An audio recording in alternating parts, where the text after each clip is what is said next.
নিঝুম রাত। মক্কার হেরা গুহা থেকে এক ব্যাকুল ও থরথর করে কাঁপতে থাকা মানুষ নেমে আসছেন। তার মুখে একটিই কথা, আমাকে চাদর দিয়ে ঢেকে দাও, আমাকে চাদর দিয়ে ঢেকে দাও। তিনি আর কেউ নন, আমাদের প্রিয় নবী হযরত মুহাম্মদ সাল্লাল্লাহু আলাইহি ওয়াসাল্লাম। আর সেদিন মক্কার আর কোনো মানুষ যখন তাকে বুঝতে পারেনি, তখন ভালোবাসার চাদর নিয়ে এগিয়ে এসেছিলেন এক মহিয়সী নারী, হযরত খাদিজা রাদিয়াল্লাহু আনহা। কি ঘটেছিল সেদিন তাদের মধ্যে, চলুন জেনে নেওয়া যাক। হেরা গুহায় ধ্যানমগ্ন অবস্থায় ফেরেশতা জিবরাইল আলাইহিস সালাম প্রথম ওহী নিয়ে আসেন। ইকরা পাঠ করুন আপনার রবের নামে। প্রথমবারে অলৌকিক অভিজ্ঞতার মুখোমুখি হয়ে আল্লাহর রাসূল সাল্লাল্লাহু আলাইহি ওয়াসাল্লাম গভীরভাবে শঙ্কিত হয়ে পড়েন।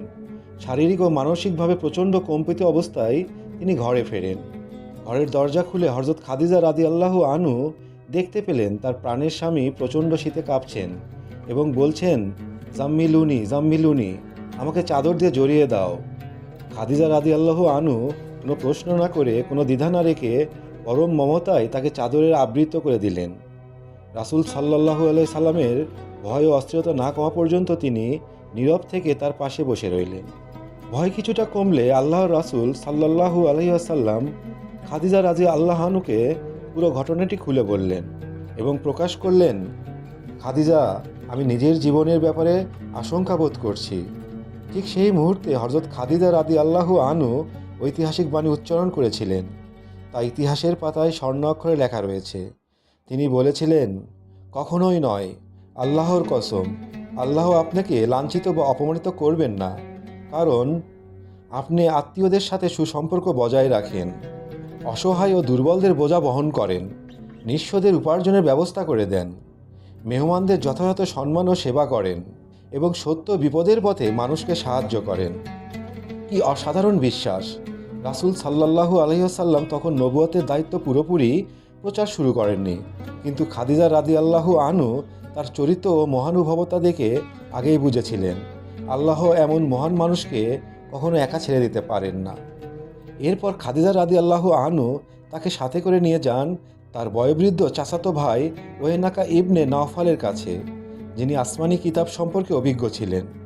পুরো ঘটনা শুনে ওয়ারেকা বললেন, ইনি তো সেই পরম দূত জিবরাইল, যাকে মুসা আদম আলাইহিস সালামের কাছে পাঠানো হয়েছিল। সেদিন খাদিজা রাদিয়াল্লাহু আনহু কেবল রাসূল সাল্লাল্লাহু আলাইহি সাল্লামের সহধর্মিণী ছিলেন না, তিনি ছিলেন তার সবচেয়ে বড় আশ্রয়, প্রথম বিশ্বাসী এবং ইসলামের প্রথম অনুসারী। রাসূল সাল্লাল্লাহু আলাইহি ওয়াসাল্লাম খাদিজা রাদিয়াল্লাহু আনহু এর এই ত্যাগ ও ভালোবাসাকে আমৃত্যু ভুলতে পারেননি।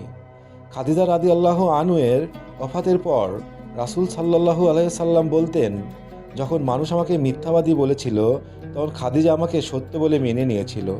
যখন কেউ আমাকে সাহায্য করেননি, তখন খাদিজা তার সব সম্পদ দিয়ে আমাকে সাহায্য করেছিল।